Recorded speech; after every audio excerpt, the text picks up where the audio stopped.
Welcome to the podcast. I'm Angela Bobier, and this is Life in the Talbot Settlement, brought to you by Tyrconnell Heritage Society and Backus-Page House Museum. In this series, we will do our best to give you a full appreciation of the history of Western Elgin County in southwestern Ontario, from First Nations through the original European settlers to the 1950s. I'll cover one topic per episode, with the first 8 setting the tone for who we are, where we are, and what we do here at Backus-Page House Museum. Please follow us on all social media by searching at Backus-Page House, spelt Backuspagehouse. Sit back, relax, and enjoy.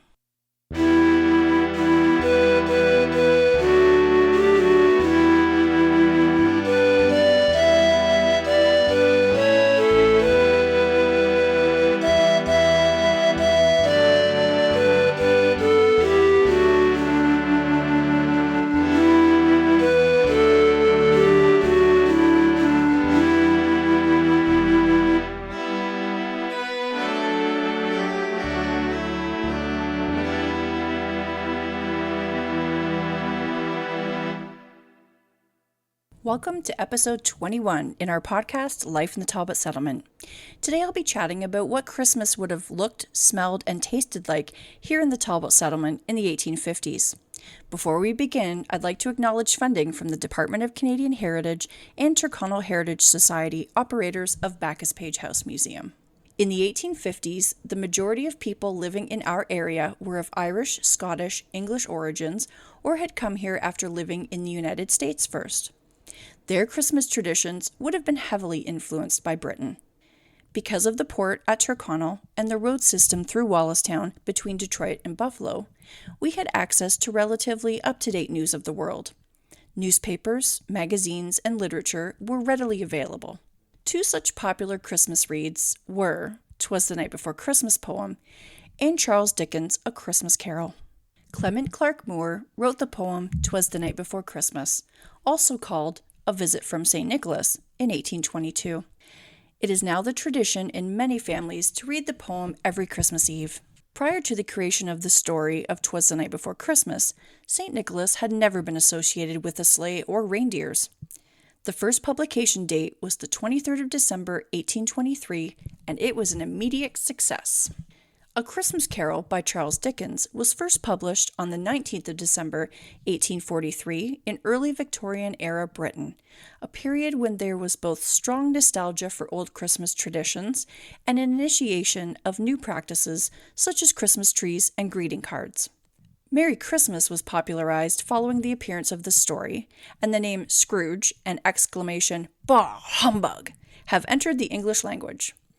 The interest for new Christmas practices was further stimulated by Prince Albert, Queen Victoria's German-born husband, who popularized the German Christmas tree in Britain after their marriage in 1841, the first Christmas card in 1843, and a revival in carol singing. Records suggest the earliest Christmas carol to be published in Canada was most likely by James P. Clark. His carol, A Canadian Christmas Carol, was published in 1853 in Anglo-Canadian magazine. In 1871, Christmas Carols Old and New was published. These songs were essentially old lyrics to new tunes. Most of the carols that are familiar to us today are these new Victorian songs.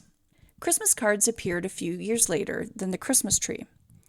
In 1843, the first director of the Victoria and Albert Museum, Henry Cole, commissioned J.C. Calcott to design a card. His design showed a cheerful group of people gathered around a table eating and drinking. 2 smaller pictures on the card showed people dispensing charity to the poor. At that moment in time, people weren't quite jumping on the idea, as only 1,000 were sold. Stationery shop Goodall's had a go in 1862 with a plainer greeting card. With the help of colored picture card prices dropping and cheaper postage rates by 1878, 4.5 million Christmas cards were sent. The current observance of Christmas is largely the result of a mid-Victorian revival of the holiday, spearheaded by A Christmas Carol, the book. In superimposing his secular vision of the holiday, Dickens influenced many aspects of Christmas that are celebrated today in Western culture, such as family gatherings, seasonal food and drink, dancing, games, and a festive generosity of spirit. Both pieces of literature influenced the Christmas decorations then and now. "'Twas the Night Before Christmas" depicted stockings hung on the chimney, Santa in a sleigh with reindeer, a sleigh full of toys in a large red sack, and entering the house through the chimney. These were all new views of Christmas, adopted by many and still carried over today. Santa began to be known as the plump man in the red coat trimmed in white fur with a big white beard. The present-day image of Santa Claus was definitely set up during the Civil War. This depiction is credited by Thomas Nast, a political cartoonist who published a series of black and white and colored drawings to Harper's Weekly from 1863 to 1886. Nast's drawings depicted a plump man with a flowing beard, buckled shoes, a red coat with fur, a sleigh, and reindeer. Santa began to be seen in a whole new way. Many parishes frowned upon the popularity of the plump little fellow St. Nick, as they thought it took away from the initial significance of the holiday, the birth of Jesus Christ. To the dismay of churches, St. Nick made his way into Christmas tradition. Let's take a moment for a commercial break. Couldn't we all use some light summer reading? Why not brush up on local history with stories from the first Scottish families of Aldeburgh Township? This book was published in 2019 to celebrate the 200th anniversary of the landing of the settlers. $13 in our gift shop at Backus-Page House Museum, or call to arrange shipping, 519-762-3072. Moving on to one of everyone's favorite products Christmas has to bring, food. Goose was the most popular bird and was gradually replaced by the turkey. Pudding was wrapped in cheesecloth and boiled for hours. Eked out by applesauce, mashed potatoes, and steeped in sage and onion, there never was such a goose. With a great deal of steam, pudding would be taken out of the cloth. A smell that reminded of a washing day due to the cloth. The pudding, like a speckled cannonball, hard and firm, blazing in half a quartern of ignited brandy, with holly stuck to the top. Apples and oranges were put upon the table, and a shovelful of chestnuts were on the fire. What a sight to behold and scents to smell. Some of these are quotes from Charles Dickens. Now let's talk a bit about how families in the 1850s decorated their homes for the Christmas holidays. Symbolism was strongly believed in the 1800s, plants being a very commonly held example. Evergreens were thought to symbolize fertility. Holly used to treat fevers, dropsy, rheumatism, gout, and asthma. If holly wasn't available, cranberries could be substituted for decorating. Mistletoe symbolized everlasting love and as an innocent excuse for a kiss. Before Queen Victoria's husband, Prince Albert, introduced the Christmas tree to England, an enormous garland of greenery called a kissing bough was hung in the center of the main room. Quote, "Hoops of willow were woven with holly, ivy, mistletoe, and yew, and hung with rosy apples under a circle of candles." End quote. The first documentation of a Christmas tree in North America appeared on Christmas Eve, 1781, in Sorel, Quebec. Baroness Rydesel had hosted a party made up of German and English officers. The crowd sensation of the night was a balsam fir that had been cut specifically for this occasion. It was placed in the corner of the dining room and decorated beautifully with fruits and small white candles. A Yule candle left in the center of the table to burn through Christmas Eve would ensure good luck in the coming year.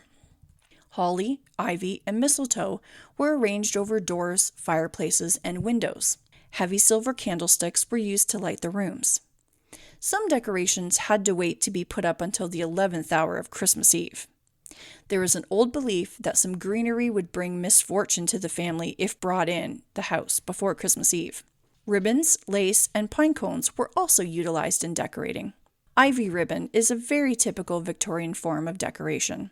Such ribbons were made up of stripped leaves arranged in a symmetrical fashion. These strips were then used in ordered geometrical patterns. The ribbon was used to spruce up things like long hanging sides of tablecloths or to cover up bare walls. Ivy ribbon was commonly combined with colored ribbon and artificial flowers. Dyed or colored ribbons were a cheap way to add a bit of bright, cheerful color into the home. Scraps of old, shabby, stained fabric or cotton tape was dyed with many different natural sources to get a range of attractive colors. Berries, flowers, nuts, insects, and many more were used to transform dull pieces of fabric.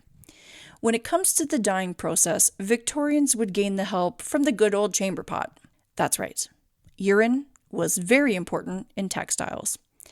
More specifically, the ammonia in urine, which acted as a mordant, meaning substance used to set dyes on fabric.